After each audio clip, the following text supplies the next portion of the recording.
नमो सिद्धाणं नमो आयर्याणं नमो वज्रायाणं नमो लोये सव्वसाहूणम्। पंच परमेष्टि भगवान की जय। आचार्य श्री गुरुवर कुंद कुंद महाराज की जय। आचार्य श्री गुरुवर विद्यासागर महाराज की जय। परम पूज्य निध्यापक मुनि श्री सुधा सागर जी महाराज की जय। परम पूज्य मुनि श्री महासागर जी महाराज की जय। नमोस्तु। पीयूष जैन, बड़ा गांव थसान। गुरुवर नमोस्तु। महाराज जी, इनकी जिज्ञासा है कि अकलंक स्वामी से देवगण भी आकर के विवाद करते थे, तो महाराज जी जो देवों से विवाद होता था तो क्या देव शास्त्रों की भाषा जानते थे क्या, और किस भाषा में विवाद करते थे? पहली बात तो यह जो बात है ये किंवदंती के रूप में प्रचलित है। इसको वह सत्यता का प्रमाण नहीं दिया जा रहा है जिस सत्यता के परिणाम स्वरूप अपन इस घटना को मानते हैं। तात्कालिक किसी आचार्यों ने इस घटना का वर्णन नहीं किया। पूज्यवर अकलंक स्वामी महाराज ने खुद भी इस घटना का वर्णन कहीं किया नहीं। चलो वो नहीं करते, समकालीन आचार्यों को तो करना चाहिए कि ऐसा घटना घटी। भाद्म रूप में प्रचलन में आया है, एक बात। दूसरी बात है, यदि ऐसी घटना घटी भी है तो देवताओं के लिए कोई भाषा बोलना कठिन नहीं, कोई भी भाषा बोल सकता। सामने वाला जिस भाषा में समझेगा उनको वो भाषा बोल सकते, क्योंकि वो विक्रिया से रहते हैं। संसार की ऐसी कोई भी भाषा नहीं है जो देव नहीं बोल सके। उनकी ओरिजिनल भाषा क्या है देवताओं में, स्वर्गों में, इस संबंध में आगम का कोई उल्लेख नहीं है। लेकिन जब वो मनुष्यों के बीच में आते हैं तो वही भाषा बोलते हैं जो भाषा यहाँ प्रचलित है। इसलिए संस्कृत, हिंदी, प्राकृत, जिस भाषा में वाद विवाद हुआ होगा उस भाषा में देवताओं को बोलने में कोई बाधा नहीं होती, ऐसा मानना चाहिए। सुमन जैन, कोटा। गुरुवर नमोस्तु। महाराज जी, इनकी जिज्ञासा भी ऐसी है कि जो सुपचंद्राचार्य हुए हैं तो उन्होंने अपने पसीने की रस से चट्टानों को स्वर्ण बना दिया अपने भाई को समझाने के लिए, जब वो रस लेकर के आए। तो महाराज जी, क्या ये संभव है कि महाराज के इस घटना के इतिहास संबंध में भी यही है। पूज्यवर सुखचंद्र महाराज ने यह घटना का उल्लेख कहीं नहीं किया। उनके समकालीन आचार्यों ने, समकालीन बहुत सारा साहित्य लिखा गया, उन्होंने भी किसी उल्लेख नहीं किया कि ऐसी घटना घटी थी। अब ये जो चर्चाएं हैं बहुत बाद में अर्वाचीन परंपराओं से ये चली आ रही। कहाँ से कैसे शुरू हुई ये तो मैं नहीं बोल सकता। तो इस संबंध में भी कोई सत्यता का जो मापक है कि उन्होंने अपने पसीने से या अपनी रस से पहाड़ को सोने का बना दिया था, इतनी बड़ी घटना को समकालीन किसी आचार्य ने उल्लेख नहीं किया। ना ही इस घटना का पूज्यवर सुखचंद्र महाराज ने कहीं उल्लेख किया। अब दूसरी बात है, यदि ऐसी घटना घटी है, सही है, तो कोई बड़ी बात नहीं है, हो सकता है।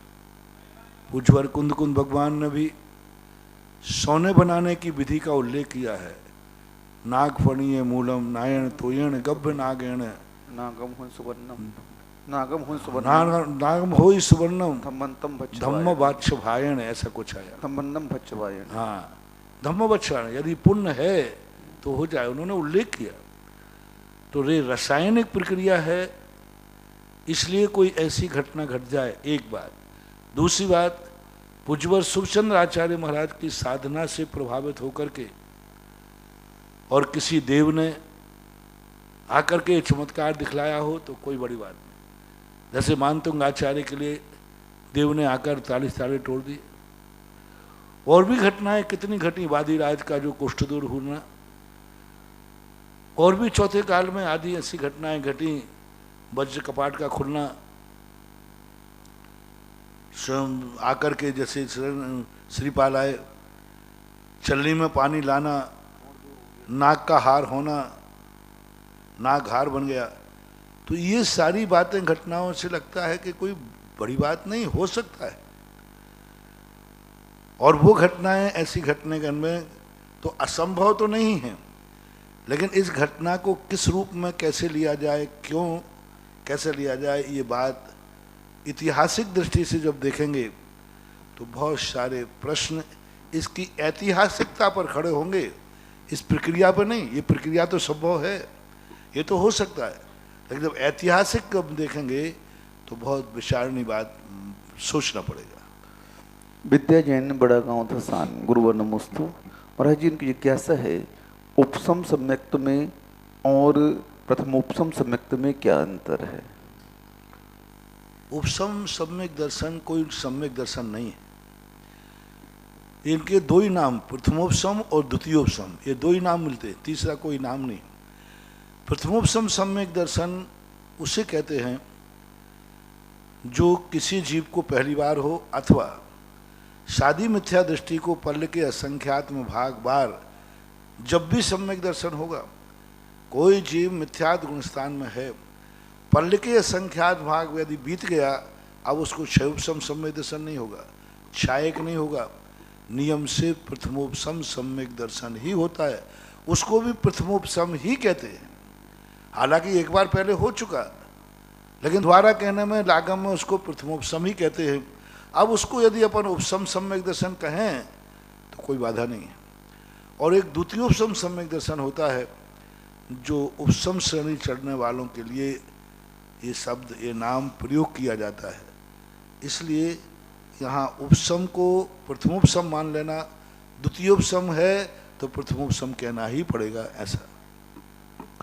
महिला मंडल, बड़ा गांव धसान, गुरुवर नमोस्तु। महाराज जी, इनका प्रश्न है कि एक आटे के मुर्गे को बना करके बलि दे दी गई, तो उसको नरक निगूत में जाना पड़ा। तो महाराज जी, कोई अगर व्यक्ति का पुतला बना करके जलाते हैं तो उनके परिणाम क्या होंगे? पुतला का क्या रूप बनाया आपने? उसको जीवित बनाया, प्राण प्रतिष्ठा की क्या? नहीं, नेताओं का पुतला जलाते हैं महाराज जी, कई नेताओं का पुतला जला दिया करते हैं। ये तो गलत है। देखो, इसमें तो उसको संकल्प है। हमारे यहाँ एक सामान पुतला, एक कागज में किसी का चित्र बना है, फट गया। एक मिट्टी की मूर्ति बनी थी, प्रतिष्ठा नहीं थी, टूट गई, कोई बात नहीं, हमारे तोड़ने का भाव नहीं था, उसमें हमने प्राण प्रतिष्ठा नहीं की थी। एक आकृति बनना अलग चीज है, आकृति बनाना अलग चीज है। जैसे पहले, बहुत पहले चलते थे, शक्कर के आइटम बनते थे, घोड़ा, हाथी, आज भी बनते हैं और बच्चे खाते हैं। हाँ, तो वो गलत है, क्योंकि उसमें संकल्प, मैंने हाथी की सूंड खा ली, मैंने घोड़े का पैर खा लिया, तो ये जो संकल्प आ रहा है भाव, ये संकल्प ही हिंसा में जाएगा। यदि हमने उसकी प्राण प्रतिष्ठा कर दी है कि ये फलाने का पुतला है और मैं इसको जलाता हूँ यानी उसको जला रहा हूँ, तो बराबर संकल्प ही हिंसा का दोष आएगा। सामान्य रूप से यदि कोई आकृति है, टूटती है, फूटती है, कैलेंडर जल फट जाते हैं, जलाते हैं, मूर्तियाँ टूट थोड़ी बहुत खंडित हो जाती हैं, विसर्जित करते हैं, लकड़ी के खिलौने होते हैं, घोड़े, हाथी, इनको आप जला देते हैं। लकड़ी का हाथी था, घोड़ा था, टूट गया, आप उसको पानी में डाल दिया, तो वो दोष नहीं, क्योंकि वहाँ हमें मारने का भाव नहीं। दूसरी बात, अब हमारे शास्त्रों में कई बार ऐसा प्रश्न आया कि पंचक आदि में किसी का मरण हो जाता है तो घास के 5 मुर्दे बनाए जाते हैं जीवित नहीं।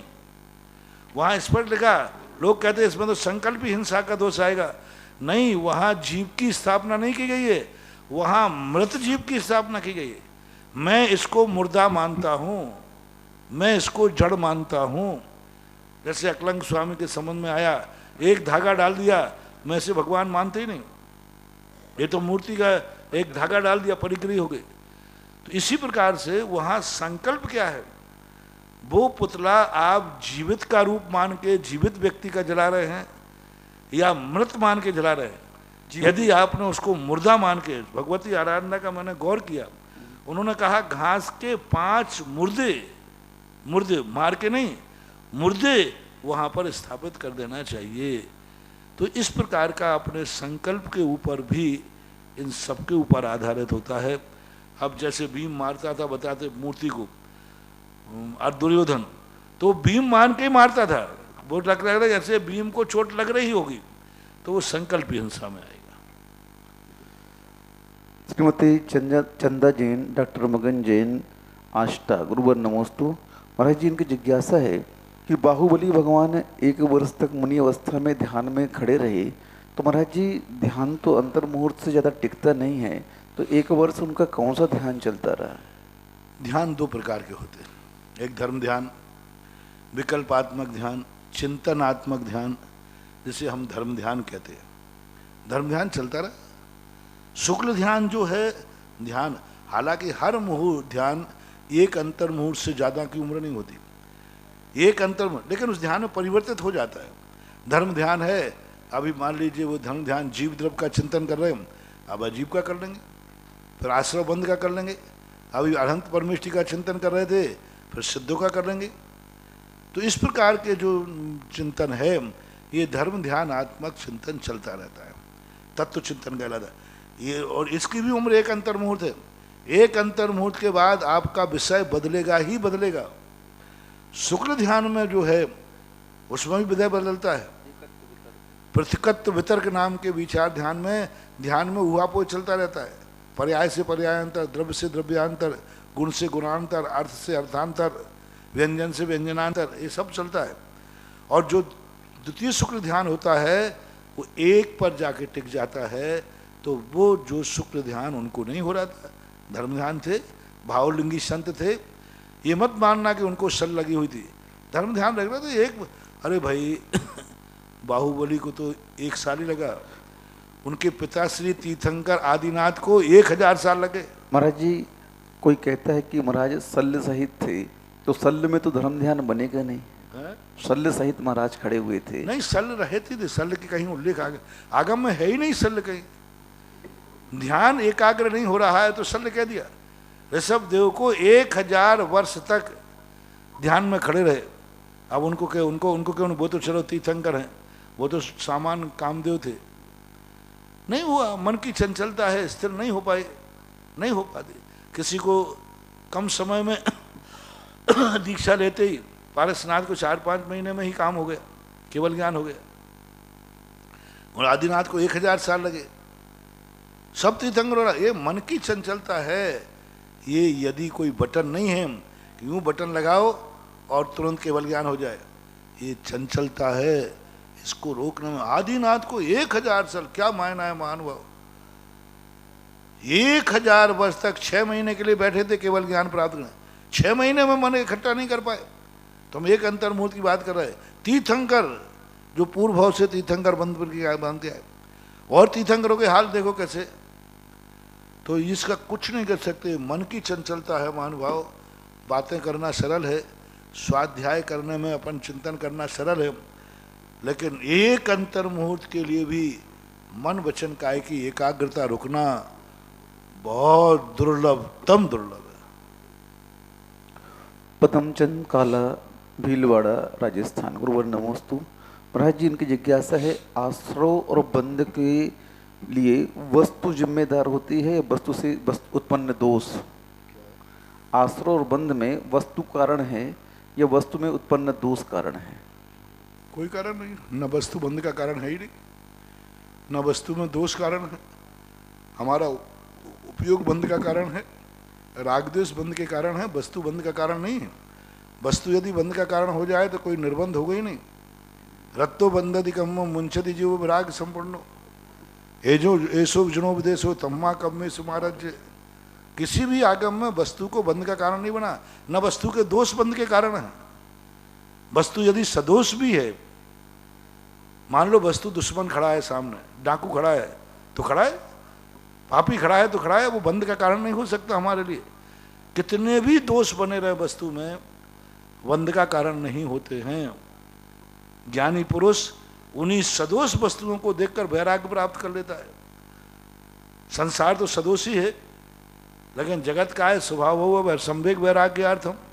अब देख लिए ज्ञानी पुरुष के लिए सारा संसार दुनिया के अज्ञानियों के लिए राग का कारण है, द्वेष का कारण है, मोह का कारण है, पाप का कारण है, लेकिन ज्ञानी व्यक्ति के लिए यही संसार वैराग्य का कारण है। उन्हीं वस्तुओं को देखकर अज्ञानी रंजायमान हो रहा है, उन्हीं वस्तुओं को देख करके ज्ञानी वैराग्य को प्राप्त हो रहा है। इसलिए वस्तु बंध का कारण नहीं, न वस्तु का दोष बंध का कारण है हमारा उपयोग, हमारी दृष्टि, हमारी अज्ञानता, हमारा प्रमाद, हमारे कसायक आदि भाव, ये बंध के कारण होते हैं। श्रीमती तारा छावड़ा, नांदेड़, महाराष्ट्र। गुरुवर नमोस्तु। महाराज जी, इनकी जिज्ञासा भी इसी संबंध से है कि मिथ्या दर्शन, वृत्ति, प्रमाद, कसाई योगा बंध हेतु है। ये बंध के हेतु कहे गए हैं, कारण कहे गए हैं। तो महाराज जी, इन आस्त्रों और बंध के माध्यम से शुभ और अशुभ दोनों आस्त्रों और बंध होते हैं। तो महाराज जी, हम इनको शुभ में कैसे उपयोग लगाएंगे कि इन बंध के कारण हमारे शुभ भी हैं? मिथ्यात, अवृत्ति, कसाय, योग, प्रमाद, ये बंध के कारण हैं। तो ये शुभ और अशुभ दोनों में लगेंगे महाराज जी, तो इसमें हम शुभ में कैसे लगाएं इसे? सब में घटेंगे, तो मिथ्या कुछ अशुभ में घटेंगे, कुछ शुभ में घटेंगे। क्योंकि जितने भी ये मिथ्यावृत्ति हैं, इनको कारण मत कहो, हेतु कहो। कारण जो बंध में जो कारण है, मिथ्या, अवृत्ति, प्रमाद, कसाय, ये बंध के हेतु हैं। हेतु यानी निमित्त हैं, और निमित्त जो होते हैं वो पर प्रत्यय रूप होते हैं।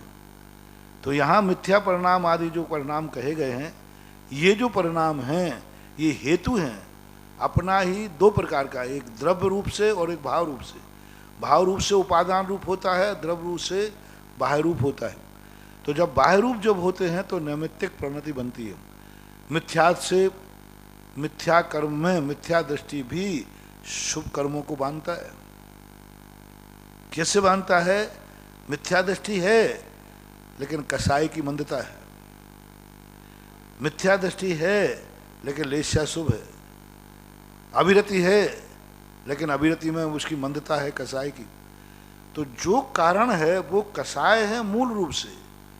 हमारे यहाँ मिथ्या, अविरति, प्रमाद, ये सब बंध के कारण हैं, लेकिन इनके साथ मूल है कसाय और योग।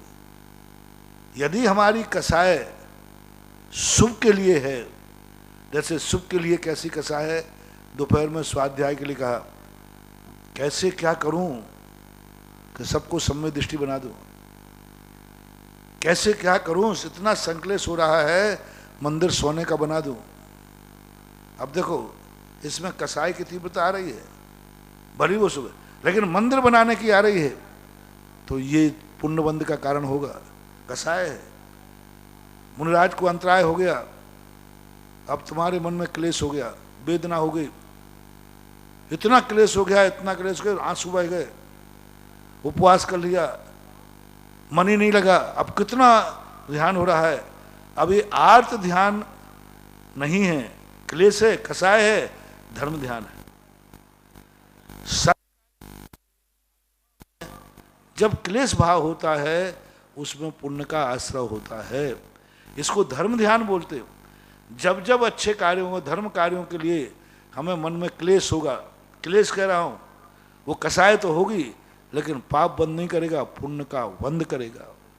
और वही क्लेश, वही संक्लेश संसार के पापादि कार्यों के लिए होंगे तो अशुभ बंद। दोनों कसाय में कोई अंतर नहीं है, दोनों कसायों में कोई अंतर नहीं है, लेकिन अलग अलग प्रत्यय कसाय का होने से एक को पुण्य का उत्कृष्ट बंध हो रहा है, एक को पाप का उत्कृष्ट बंध हो रहा है। ऐसा मानना चाहिए।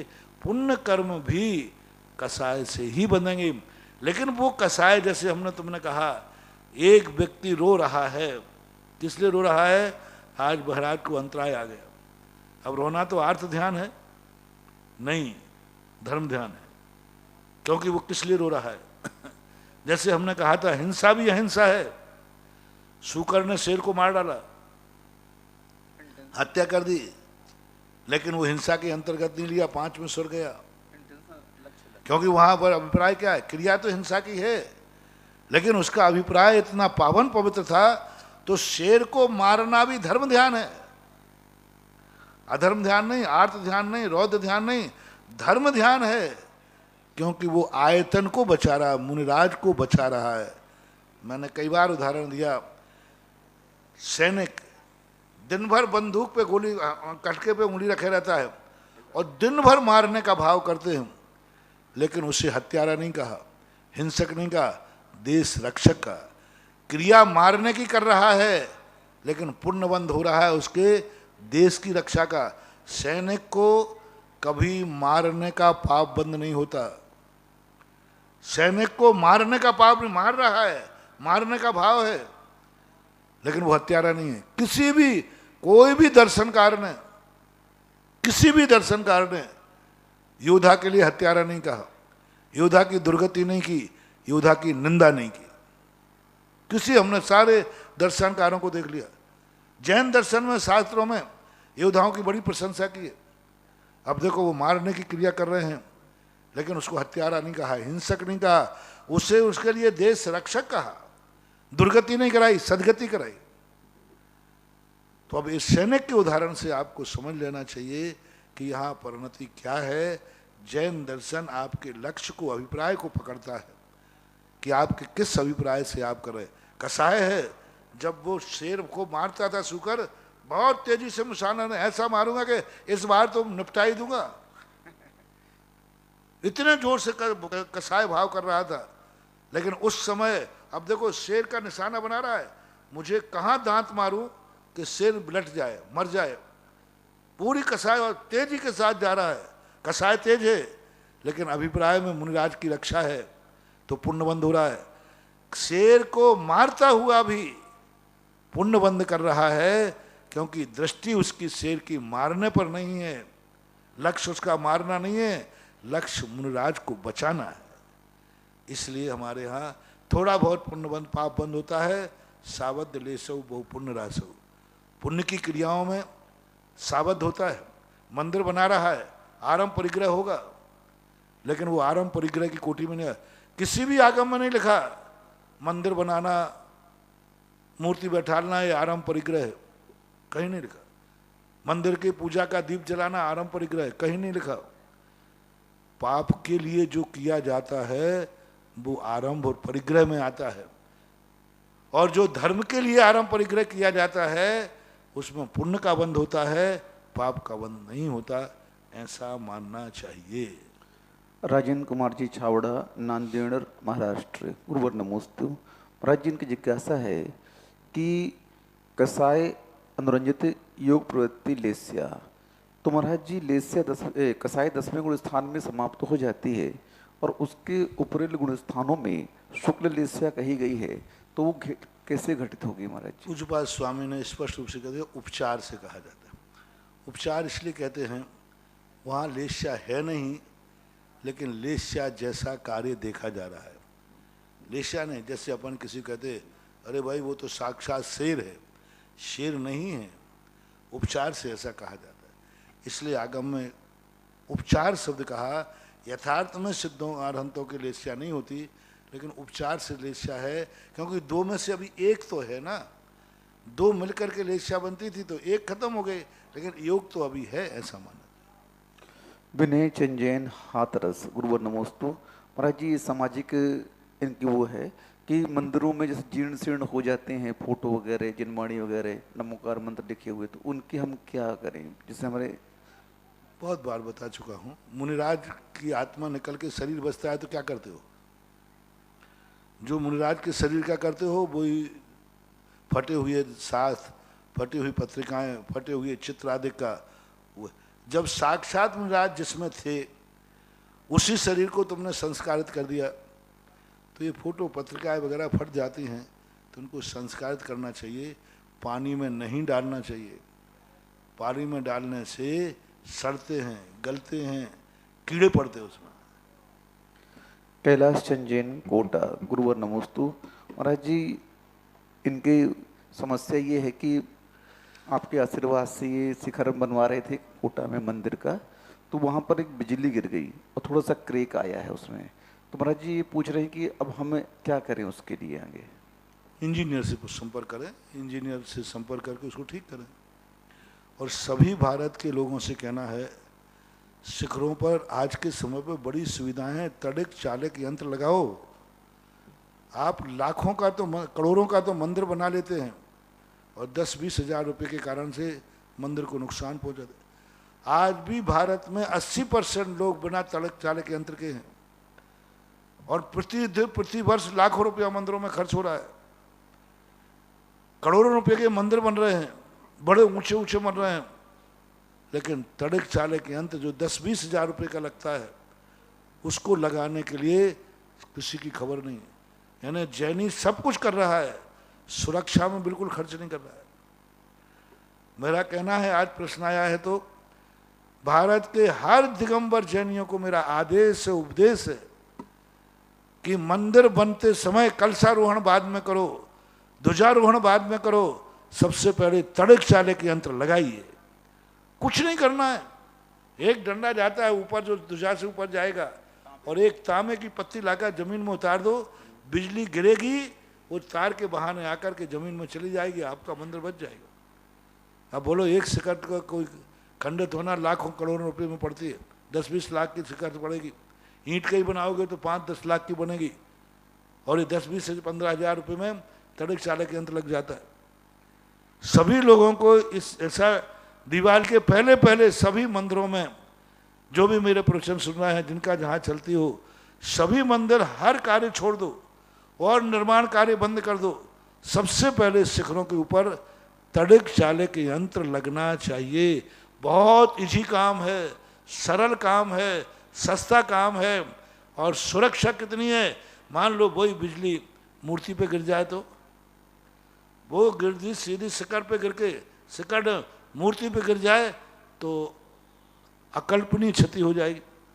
और उसी समय मंदिर में कोई है तो व्यक्ति को दुर्घटना हो जाए, फिर क्या करोगे? कभी भी बिजली गिरने का कोई समय थोड़ी होता है, कोई समय नहीं। मान लो उस समय मंदिर है, अभिषेक कर रहा है, शांत धारा कर रहा है, उस समय गिर जाए तो सबसे पहले तड़क चालक यंत्र लगाओ। तीर्थ क्षेत्रों की कमेटियों से मेरा कहना है, सब कार्य बंद करके पहले जो उसका प्रोसेस हो उनके अनुसार अपने मंदिरों पे सब पे तड़क चालक यंत्र लगना चाहिए। अमित जैन, पुणे। गुरुवर नमोस्तु। महाराज जी, इनका कहना है कि कोई व्यक्ति अनैतिक तरीके से पैसा जैसे घूस आदि लेकर के कमाता है और अन्य जो व्यवसाय पापमय हैं उनसे पैसा कमाता है और दान देता है, तो उस दान को स्वीकार करना चाहिए या नहीं करना चाहिए? पहले बताओ, वो पाप के दान के लिए पाप कर रहा है कि पाप करेगा चाहे दान दो या नहीं दो? नहीं, उसका कार्य व्यापार ही वही है। तो अब वो दान नहीं दोगे तब भी तो वो कमाएगा। मैं आपसे पूछना चाहता हूँ, एक व्यक्ति ने चोरी करके दान लाया, चोरी करके आया। अब वो चोरी करके आया, महाराज के पास आया, महाराज जी मैं गौशाला में दान देना चाहता हूँ। तो कौन है? बोले महाराज चोर हैं, ये माल चोरी का है और यदि आप चोरी का माल हमें नहीं दान में नहीं देने देते तो हम शराब की पार्टी करेंगे, जुआ करेंगे, शराब करेंगे। अब क्या करना चाहिए? आप ही लोग सारे प्रश्न जवाब मैं ही दूं क्या? अब मैं आपसे प्रश्न कर रहा हूं और वो कह रहा मैं शराब पीऊंगा, पक्का है, शराब की पार्टी करूंगा, जुआ खेलूंगा और ऐसो आराम दुनिया भर के पाप और करूंगा। एक पाप तो कर ही है चोरी का और पैसा आने पर दूसरा पाप और करेगा। अन्यथा वो कह रहा है कि मेरा पैसा गौशाला में लगवा दो। तो मैं प्रश्न पूछ रहा हूं प्रश्न मंच के माध्यम से जिज्ञासा कि इसका क्या करना चाहिए? है दान में लगाना चाहिए। चोर का डाकू का दान में तो लग रहा महाराज। अपेक्षाएं देखो। हाँ, ये कहना कि महाराज जी दान देना है इसलिए मैं चोरी करता हूं, आप दान नहीं देना पड़े तो मैं चोरी छोड़ दूंगा, तो फिर मैं कहूंगा नहीं दान मत दो। लेकिन वो कर ही रहा है चोरी एक पाप तो किया, दूसरा पाप और करेगा, तो कम से कम कितना नुकसान बच जाएगा। वो पैसा गौशाला में दान में चला गया, अन्यथा वो शराब पी करके ना जाने कितनों की और जिंदगी बर्बाद करता। वे शराब पीने वाले कितना अत्याचार करते, कितने और डांके डालते। तो ये सब अभिप्राय के ऊपर आश्रित है। ऐसे एकांकी प्रश्न करने से कोई समाधान नहीं होगा। वहां अपेक्षा देखी जाएगी, व्यक्ति परिणति देखी जाएगी और देख करके देखा जाएगा कि यदि दान में लेते हैं तो ये पाप, एक पाप बच जाएगा और दान में नहीं लेते हैं तो दूसरा पाप भी होगा। ये विवेक रख करके सोच करके लेना चाहिए, विचार करना चाहिए। इस पे एकांत कोई निर्णय सुनाना उचित नहीं होगा। परम पूज्य निर्यापक समन मुनि पुंगाव श्री सुधा सागर जी महाराज के पवित्र पावन चरणों में जिनवाणी चैनल और सुधा कलश चैनल के माध्यम से देख रहे देश विदेश के सभी श्रावकों की ओर से कोटिशः नमोस्तु नमोस्तु नमोस्तु गुरुवर।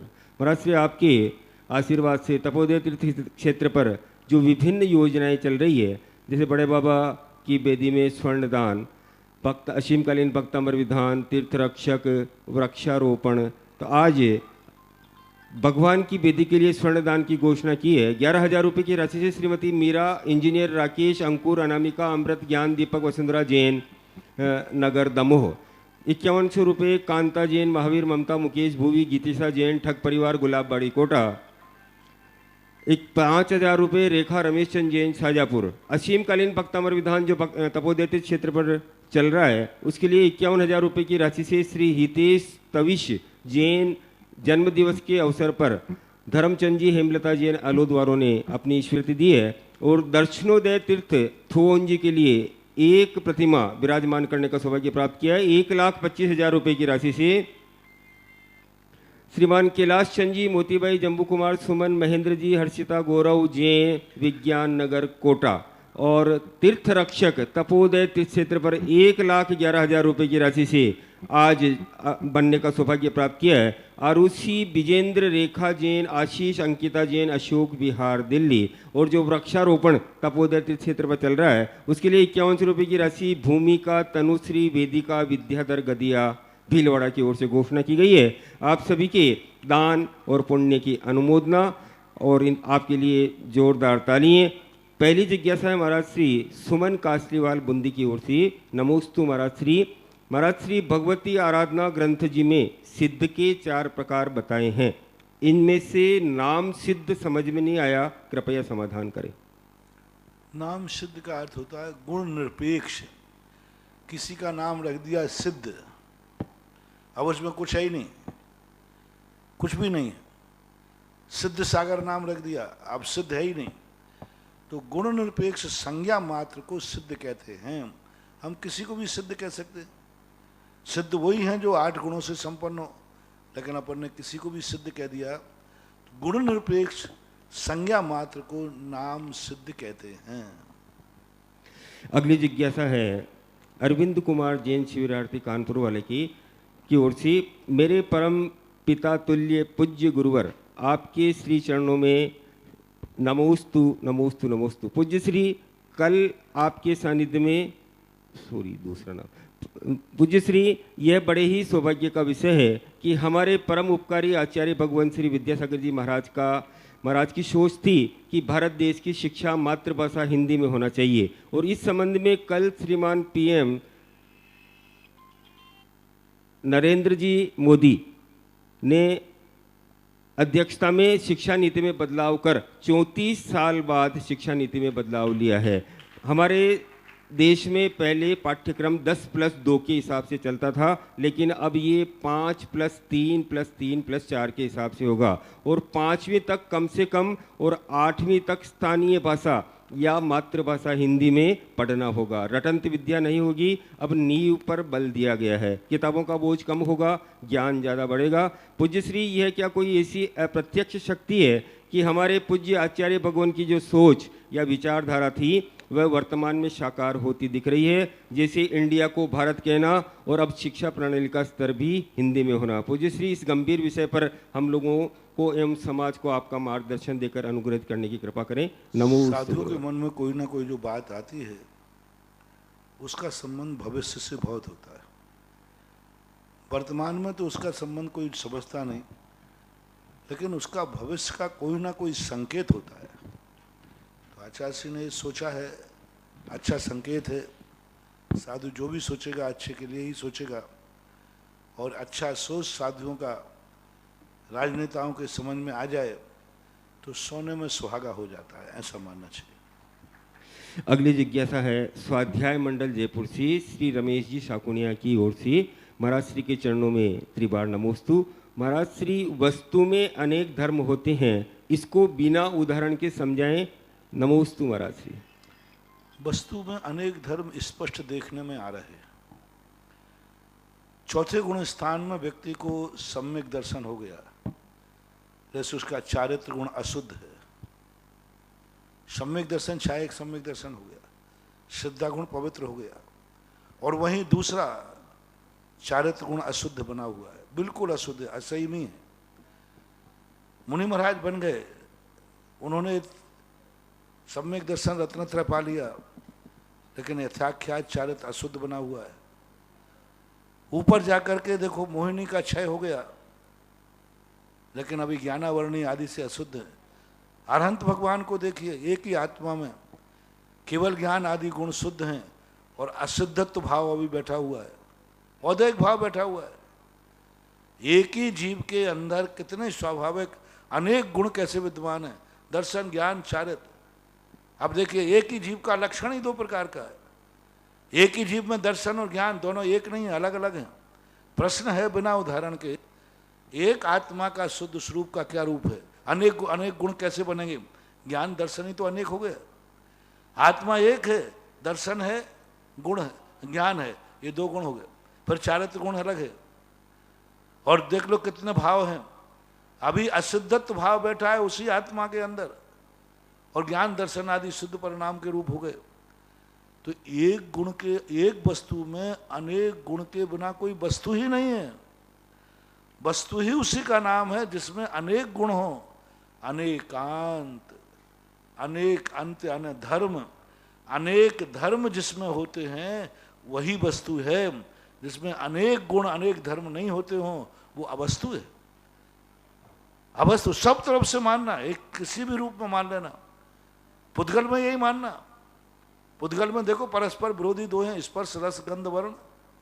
पुद्गल भी एक वस्तु है। अब उसमें चार गुण है एक साथ एक समय में चार गुण है। एक वस्तु में अनेक गुण आपने पूछे हैं, आप पुद्गल में देख लीजिए। आप धर्म धर्म आदि द्रव्यों को उठा लीजिए, 10 सामान्य गुण होते हैं। अस्तित्व भी है, वस्तुत्व भी है, द्रव्यत्व भी है, प्रमेयत्व भी है। अब कितने 10 सामान्य गुण हैं।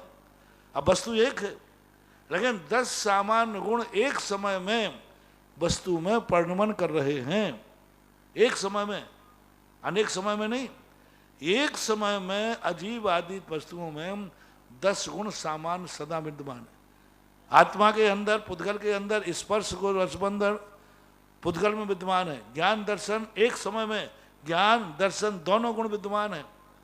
अरहंत भगवान के दोनों गुण एक समय में काम कर रहे हैं और दोनों विरोधी हैं।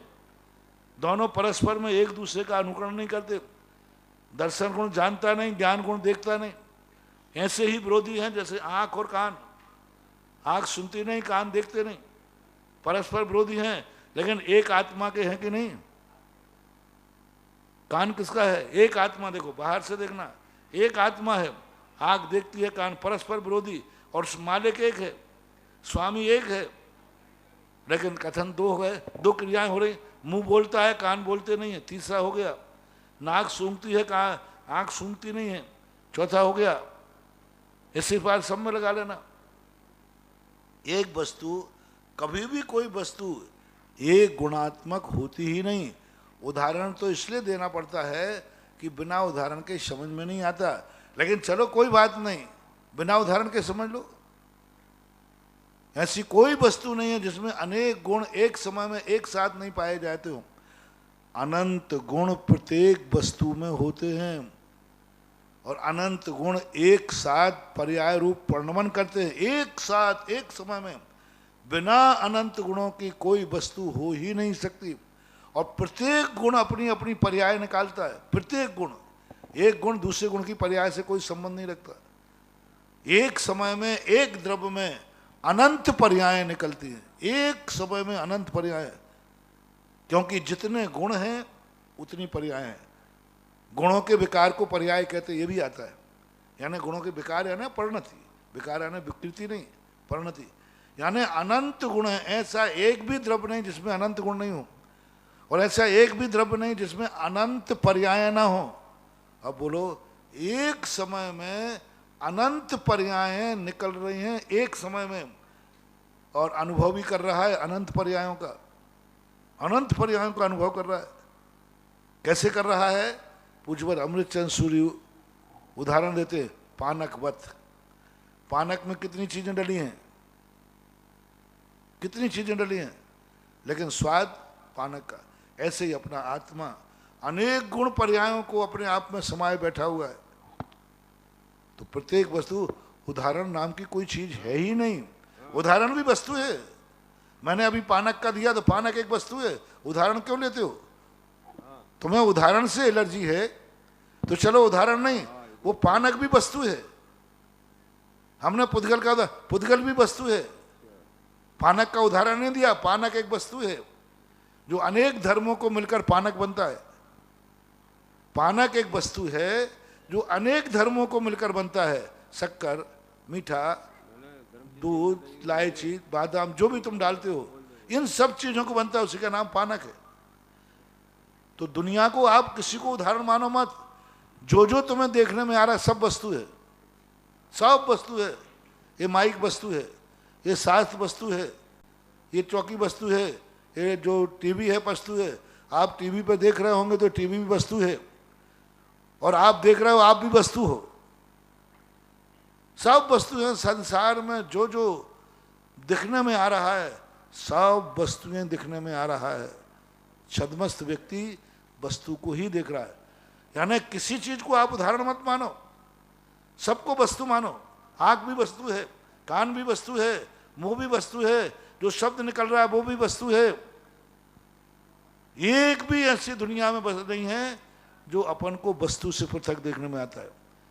द्रव्य को हम नहीं जानते हैं, गुण को हम नहीं जानते हैं, पर्यायों को हम नहीं पहचान पाते। सभी पर्यायों को हम वस्तु को पहचानते हैं। हमें मालूम नहीं है कि द्रव्य क्या है, क्योंकि हमें जो द्रव्य दिखता है वो किसी न किसी पर्याय में दिखता है। जो हमें दिख रहा है वो पर्याय है, और द्रव्य पर्याय में बहुत अंतर होता है। जो जो हमें दिख रहा है वो सब पर्याय है, और द्रव्य का जो द्रव्य हमें दिखता ही नहीं है, द्रव्य को हम जानते ही नहीं है। द्रव्य को तो मानते हैं, द्रव्य को हम मानते हैं। छद्मस्त कभी द्रव्य को जानता नहीं, किसी भी द्रव्य को नहीं जानता, सब पर्यायों को जानते हैं। और गुण को भी नहीं जानते। हम ज्ञान गुण की पर्याय जानते। मुझे मति ज्ञान का अनुभव होता है, शुद्ध ज्ञान का अनुभव होता है, अवध ज्ञान जिनको उनको अवध ज्ञान का अनुभव होता है, लेकिन ज्ञान का अनुभव किसी को होता ही नहीं। ज्ञान को जानते ही नहीं। वो देख रहा था, बोले क्या है ये? मति ज्ञान है, ये तो पर्याय है मति ज्ञान। ज्ञान बताओ ज्ञान क्या है? मति ज्ञान वस्तु, मतलब ज्ञान वस्तु की पहचान है और ज्ञान द्रव्य की पहचान है। मति ज्ञान, शुद्ध ज्ञान ये वस्तु की पहचान है, और ज्ञान गुण जो है द्रव्य की पहचान है। तो हम ना तो द्रव्य को जानते हैं ना ज्ञान को जानते। हम मति ज्ञान को जानते, वस्तु को जानते, कि जो जान रहा है, देख रहा है, वो जीव है। लेकिन वो ज्ञान गुण वाला जीव जो है हमारे ज्ञान का विषय नहीं। हम या तो मति ज्ञान से जान रहे हैं या शुद्ध ज्ञान के जा रहे हैं। यही मेरे अनुभव में आ रहा है। इससे पूज्यवर कुंदकुंद भगवान ने वस्तु शब्द का प्रयोग समय सार में नहीं किया, पंचास्तिकाय में वस्तु शब्द का प्रयोग किया, क्योंकि वस्तु संसार की व्यवहारिक व्यवस्था बनाने वाली बहुत बड़ी चीज है। सिद्ध क्या है? वस्तु। अरहंत क्या है? वस्तु। तुम क्या हो? वस्तु। परिवार क्या है? वस्तु। सब को सब वस्तुएं हैं, क्योंकि वस्तु का लक्षण और भिन्नता अनेक द्रव्य गुण पर्यायें तीनों एक साथ समष्टि में जहां प्रकट होती हैं, वस्तु का स्वरूप ही वही है। उदाहरण को लेते क्यों हो? उदाहरण भी अपने आप में वस्तु है, ऐसा मानना चाहिए। बंधुओं, तपोदय क्षेत्र के जो भक्तामर विधान की घोषणा हुई थी उसमें कंप्यूटर की प्रिंटिंग मिस्टेक है। ये विधान किया है हितेश जी तवीश के जन्मदिवस और सुश्री दीक्षा के टेम्पल डे के अवसर पर धर्मचंद जी, हेमलता जी जैन, अलोद वालों की ओर से। अगली जिज्ञासा ऑनलाइन के माध्यम से ऑडियो। परम पूज्य निर्यापक श्रमण के चरणों में हम सबका कोटि सा नमन। मुनिश्री वृहद द्रव संग्रह ग्रंथ का स्वाध्याय चल रहा है, उसमें धर्मानुप्रेक्षा का कथन आया। तो धर्मानुप्रेक्षा में धर्म को ही परम रस रसायन कहा, धर्म को निधि निधान कहा, धर्म ही कल्प वृक्ष है, धर्म ही चिंतामणि है, धर्म ही कामधेनु है। तो एक बहन का प्रश्न उत्पन्न हुआ कि ये सब उपमाएं तो समझ में आई, लेकिन कामधेनु उपमा समझ में नहीं आई। तो वो कामधेनु से हम क्या लें? क्या ऐसी कोई कामधेनु होती है जैसे चिंतामणि रत्न होता है, कल्प वृक्ष होता है, कि जिसके पास जाकर के हमारी सारी मनोकामनाएं पूर्ण हो जाती हों? इसका समाधान कुछ चीजें क्या होती हैं, संज्ञा को प्राप्त होती है। संज्ञा हम किसी की, जैसे अमृत कह देते हैं, अमृत का अर्थ होता है जो मरे नहीं, लेकिन जल को भी अमृत कह दिया गया। अब ये संज्ञा मात्र है, जल का नाम अमृत है, लिखा है साथ में, क्योंकि वो जीने के काम आता है, जिलाता है। लेकिन अमृत का नाम तो है कि अब मरना नहीं चाहिए, लेकिन मरते। देवों के कंठ में झरता अमृत है, ये संज्ञा मात्र है, फिर देव मरते क्यों हैं? तो कुछ चीजें ऐसी होती हैं जो वस्तु के रूप में कहीं दुनिया में देखने में नहीं आई। ना तो आज तक कहीं किसी को चिंतामणि शास्त्रों में मिला है, सब शास्त्रों में मिलते, पारस पत्थर शास्त्रों में मिला है, साहित्य में मिला है, कामधेनु चिंतामणि ये सब शास्त्रों के विषय हैं, शब्दों के विषय हैं। तो अब ये सब शब्दों के जब विषय कर दिए गए तो ये कैसे लगाना चाहिए? जिसको जिससे बोले अरे भाई शांति धारा तो कामधेनु है, बोले क्यों? जब से शांति धारा जिस काम के करो वो पूरी हो जाती है। लो साहब, शांति धारा कामधेनु हो गई, कल्पवृक्ष हो गया। अरे हमारी मूर्ति तो कल्पवृक्ष है, जो भावना करते हुए पूरी हो जाती है। अब लो साहब, जिस व्यक्ति की मूर्ति पर श्रद्धा है उसे मूर्ति ही कल्पवृक्ष है। अरे महाराज तो हमारे साक्षात कल्पवृक्ष हैं। अब बताओ, वृक्ष बना दिया मुझे। अरे भाई वृक्ष में नहीं हूं भैया, वृक्ष एक इंद्रिय होता है कल्पवृक्ष मैं तो संगी पंच इंद्रिय हूं। लेकिन भक्तों ने कह दिया हमारे महाराज कल्पवृक्ष हैं। बोले क्यों? साहब मैं आपको एक इंद्रिय नहीं बना रहा हूं, आप भाव पक्ष पर जाइए। कल्पवृक्ष में जैसी इच्छाएं पूरी होती हैं ऐसे आपके बाद मेरी इच्छाएं पूरी हो जाती है। तो अब कल्पवृक्ष दिया। तो ये कहलाते हैं ख्याति शब्द कहलाते हैं। कुछ शब्द ऐसी ख्याति प्राप्त कर जाते हैं जिनके नाम से ही लोगों के मन में अलग परिणाम बन जाते। तो कामधेनु गाय का नाम है, शास्त्रों में कामधेनु गाय को बोलते हैं। काम शब्द का अर्थ का इच्छा की पूर्ति, धेनु यानी इच्छाओं को पूरी करने वाला होता है वो कामधेनु। तो ये ना तो कामधेनु दुनिया में है, ना चिंतामणि दुनिया में है, कल्पवृक्ष भी आज नहीं है, आगम में है, भोग भूमि में होते थे। लेकिन आज जिसे अपन कल्पवृक्ष उपमा के रूप में आए गए, तो ये जो भगवान के लिए, धर्म के लिए जो उपमाएं दी हैं, धर्म एक पर्याय है, वो कोई वस्तु नहीं है। धर्म एक पर्याय है जो जीव के अंदर प्रकट होती है, जो जीव को वस्तु बनाती है। तो धर्म एक पर्याय के रूप में आया। अब वो वस्तु कैसे बने? कामधेनु तो एक वस्तु है, चिंतामणि तो एक वस्तु है, और धर्म एक पर्याय है। धर्म एक परिणामों का नाम है। धर्म नाम की कोई वस्तु दुनिया में नहीं है। धर्मात्मा तो वस्तु है, धर्म नहीं। धर्म और धर्मात्मा में बहुत अंतर है। धर्म नाम की कोई वस्तु दुनिया में नहीं है। इसलिए कहा है ना धर्मो धार्मिक कई बिना। धर्म धर्मात्मा को छोड़ के नहीं। धर्मात्मा वस्तु है, धर्म वस्तु नहीं। तो अब ये उपमाएं कहलाती हैं कि धर्म चिंतामणि है, धर्म ये है। तो इनको उपमा के रूप में लेना चाहिए। और उपमा का अर्थ मात्र काल्पनिक नहीं है, लोगों की पूर्ति हो रही है, लोगों की इच्छाएं पूरी हो रही हैं। कौन कहता है नहीं हो रही हैं? 50 लोग कह रहे हैं हमारी भक्तांबर से इच्छाएं पूरी हो रही, शांति धारा से हमारी इच्छाएं पूरी हो गई, महाराज के आशीर्वाद से मेरी इच्छाएं पूरी हो गई। तो ये जब जिस व्यक्ति के लिए, तो एक होता है त्रिकालिक शाश्वत वस्तु। कामधेनु एक वस्तु है, कल्पवृक्ष एक वस्तु है, चिंतामणि एक वस्तु है। तो वो वस्तु तो नाम से आज है नहीं। रही बात व्यक्तिगत, जिसकी जहाँ इच्छाएं पूरी हो जाती हैं वही उसके लिए कामधेनु है। इसलिए धर्म हमारी सारी इच्छाओं की पूर्ति करता है, संसार की भी और परमार्थ भी। अभ्युदय और निःश्रेयस, इसको क्यों कहा कामधेनु चिंतन? क्योंकि धर्म हमारी दोनों इच्छाएं पूरी करता है, सांसारिक और पारमार्थिक, अभ्युदय और निःश्रेयस। जो हमारे अभ्युदय और निःश्रेयस दोनों इच्छाओं को पूर्ति करता है, उसे लोक में कामधेनु कल्पवृक्ष चिंतामणि कहते हैं। बंधुओं, श्रवण संस्कृति रक्षा दिवस रक्षाबंधन पर्व पर 700 मुनियों की पूजा के लिए 700 श्रीफल के माध्यम से अर्घ्य चढ़ाने के लिए आज जिन परिवारों ने अपनी स्वीकृति दी है, उनके कुछ नाम मेरे पास हैं। स्वर्गीय श्री पवन कुमार जी, जिनकी स्मृति में उमा अंकुर शिवाली, तरुण राशि, केनिशा, आशिका, अनिशा जैन, अशोक विहार दिल्ली। श्रीमती संतोष रानी धर्मचंद जी, संध्या जैन, पूजा पारस जैन, नेमी नगर कॉलोनी दमोह। श्रीमती रतन, श्रीमती सपना, संजीव संयम संस्कृति जैन, बालक कॉम्प्लेक्स सागर। आशा चंद्र कुमार, आस्था जैन सपरिवार दमोह।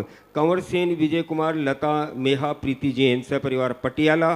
शुभाकांक्षी राजमती, सुभाष जैन, मखदुम अभय जन्मदिवस के अवसर पर समडोली जिला सांगली। स्वर्गीय श्री सुरेश चंद जी की पुण्य स्मृति में श्रीमती रूप रानी, अनुराग जी, अलका, राजीव, नीलम, विजय शाह, क्षमा, अंकिता, अर्पित, मोहित, सोमिल, स्पर्श कानपुर। श्रीमती तेज प्रभा, नवीन जी जैन डूंगरवाल। श्रीमती बीना, नितिन जैन, श्रीमती रिया, विपिन जैन, नेहल, अतिशय, लब्धि जैन गरोठ मध्य प्रदेश। श्रीमती पुष्पा, श्रीमती किरण, आशीष, रागिनी, आरुषि, रेयांश, अमित, निमिषा, निमित्त जैन भोपाल। चांदमल जी, मनोज कुमार जी, शुभम जी, संयम जी जैन धानोतिया परिवार बिजोलियाँ। सुंदरलाल जी, प्रकाश चंद जी, पारस कुमार जी, जम्बू जी लोहाड़िया बिजोलियाँ। श्री मोतीलाल जी, गुणमाला जी जैन जामडोली वाले राजगढ़ अलवर। इन सभी लोगों ने आज स्वीकृति दी है। बाबू नाम कम लो, क्योंकि यहाँ चढ़ाने वाले नहीं, लॉकडाउन चल रहा है। महाराज जी आए जा रहे नाम। अंदर जितने लोग हैं, ये कितने लोगों के चढ़ाएंगे? हाँ, ये है 2 हाथ हैं तो 2-2 लोगों के चढ़ा देंगे, और क्या? महाराज बिजोलिया दोनों हाथ से 2-2 चढ़ा देंगे। बिजोलिया वालों को कम लो। और बिजोलिया वालों को भी अभी डाउट बहुत दिख रहा है, क्योंकि जो माहौल बनता जा रहा है उस हिसाब से बहुत सावधानी रखकर करना पड़ेगा, बहुत सावधानी रखना, क्योंकि अभी जो कहर ढल नहीं रहा है कोरोना का, बढ़ता जा रहा है। कोटा पास में है तुम्हारे, और कोटा के हाल बहुत बेहाल है, बहुत बेहाल। कल के एक दिन के अंदर 95 नाम कोरोना पॉजिटिव है, और बड़े बड़े लोगों को हो रहा है आजकल, तो बड़ों को पकड़ रहा है। और पता नहीं इस कोरोना ने अभी इस समय जैनियों की तरफ मुँह किया है, क्योंकि जैनी लोग सबसे ज़्यादा लापरवाह है। जैनी लोग खुले व्यापार में सामने आ गए, खुले में, ना दुकान पे बैठे, ना मास्क लगा रहे हैं, नोट सीधा हाथों से पकड़ रहे हैं, वस्तु सीधा दे रहे हैं, वस्तु सीधा देते हैं, और उसको पसंद नहीं आई तो वापस ले लेते हैं, रख देते हैं। सावधानी नहीं रख रहे हैं, और बहुत असावधानी हो रही है। मत करो, सावधान रहो। इसको कोरोना से मजाक मत करो, इसको मात हल्के में मत लो। अगली जिज्ञासा ब्रह्मचारिणी प्रीति दीदी बिजोलिया, और उसके बाद तैयार रहेगी सपना धानोतिया बिजोलिया। पूज्य गुरुवर के चरणों में बारंबार नमोस्तु नमोस्तु नमोस्तु। महाराज श्री जी, दूसरे गुण स्थान में जब हम मारणांतिक समुद्घात घटित कर सकते हैं, तो दूसरे गुण स्थान में जीव मरण को भी प्राप्त हो सकता है क्या? हो सकता है। दूसरे गुण स्थान में मरने वाले जीवों की संख्या होती है। मारणांतिक, जहाँ जहाँ मारणांतिक समुद्घात हो वहाँ मरण हो, ऐसा तो नियम नहीं है, लेकिन आयु का क्षय होने पर मरण हो सकता है। हाँ, विग्रह गति में नहीं होता, लेकिन मारणांतिक समुद्घात जहाँ कर रहा है वहाँ मरण निश्चित है। ये बात अलग है कि मरने के बाद वही गुण स्थान रहेगा जिसमें मारणांतिक समुद्घात किया था। इसको सामान्य से समझ लें, क्योंकि अभी मैंने बोला कि मरण जहाँ मारणांतिक समुद्घात वहाँ मरण नहीं, ऐसा नहीं। ये लो कि जिस गुण स्थान में मारणांतिक समुद्घात हो उसी में वो मरण करेगा, ऐसा नियम नहीं है। लेकिन जहाँ जहाँ मारणांतिक समुद्घात है वहाँ वहाँ मरण भी हो सकता है। तो शासन स्थान में मारणांतिक समुद्घात है, मरण भी होता है। आपने एक दिन बताया था कि 11वें गुण स्थान मुनिराज को भी मारणांतिक समुद्घात हो सकता है। हो सकता है। सिर्फ तीसरे गुण स्थान को छोड़कर बाकी 1 से लेकर 11 तक किसी भी गुण स्थान में मारणांतिक समुद्घात हो सकता है। मारणांतिक समुद्घात में मरण भी हो सकता है। 11वें गुण स्थान में जीव मर सकता है, कोई बाधा नहीं है। मात्र तीसरे गुण स्थान में कोई जीव नहीं मरता है, वो वहाँ का नियोग परिणति है ऐसा। और दूसरे गुण स्थान में अगर जीव मरेगा तो गिरकर पहले में ही आएगा। हाँ, गिरेगा तो चाहे जीवित रहे चाहे मरण को प्राप्त हो जाए, वो गिर करके उसको नियम से पहले गुण स्थान में आना ही है। एक गुण स्थान ऐसा है जो मात्र गिरने के लिए, कुछ और सभी गुण स्थान गिरने के भी हैं चढ़ने के भी हैं, लेकिन ये गुण स्थान ऐसा है जो गिरने वाला गिरा है तो नियम से मिथ्यात्व में ही जाएगा। और चारों गतियों में कहीं भी उत्पन्न हो कहीं भी चारों गतियों में कोई भी जीव साधारण गुण स्थान को प्राप्त हो सकता है। नमोस्तु महाराज। सपना जी धनप्रिया। तपोदय तीर्थोद्धारक मेरे परम उपकारी गुरुवर के चरणों में त्रयबार नमोस्तु। महाराज जी, हमें जिज्ञासा है, आप हमेशा महाराज जी प्रवचन में बोलते हो कि मनुष्य को अपनी आय का 25% दान अवश्य देना चाहिए, तो दान किस क्षेत्र में सबसे ज़्यादा दें? सर्वश्रेष्ठ कौन सा है? दान किस क्षेत्र में सबसे ज़्यादा दें, मतलब किस क्षेत्र में सर्वश्रेष्ठ दान कौन सा होता है? ये जोर मारो चाल है तो मैं 100% दान गाऊँ तो मैं 25। अगर जोर मारो चाल है तो मैं तो यही कहूँगा कि हम तो ये तो भावना है 25, 5, 10 आदि। दान की एक परिभाषा बहुत अच्छी जैनाचार्यों ने की कि अनुग्रहार्थम दानम, जिससे उपकार हो लाभ हो वही दान सर्वश्रेष्ठ है। कोई दान अपने आप में न कम है न बढ़ है। बीमार आदमी है तो औषधि सर्वश्रेष्ठ है, आहार की जरूरत है तो आहार सर्वश्रेष्ठ है, मंदिर की जरूरत है तो मंदिर सर्वश्रेष्ठ है, आवास की, सब चीजें अपने आप में भूमिका है। कोई चीज को छोटी मोटी मत समझो। यदि मान लीजिए कि गाड़ी है बहुत बड़ी, अब उसमें पूछो कि महत्वपूर्ण पार्ट कौन सा है, सभी महत्वपूर्ण है। मूल्य से मत मांगो कि मूल्य कितना है, सब कुछ सही है, 5 रुपए का बाल्टी नहीं है तो मर्सिडीज गाड़ी भी खड़ी हो जाएगी, खटारा गाड़ी है। अब वो भले 5 रुपए का है लेकिन मूल्य है उसका, स्थान पर अपने आप में मूल्य है। ऐसे सभी दान बस अनुग्रहार्थम दानम, उपकार होना चाहिए, अनुग्रह होना चाहिए, सामने वाले का हित होना चाहिए, वही दान श्रेष्ठ। नमोस्तु महाराज। आज की जिज्ञासा समाधान का समय समाप्त होता है। पर बोली परम पूज्य निर्यापक श्रमण मुनि पुंगव श्री सुधासागर जी महाराज की जय, समस्त मुनि संघ की जय। जिन वाणी के ज्ञान से सूझे लोकालोक, सो वाणी मस्तक धरूं सदा देत हूँ ढोक। हे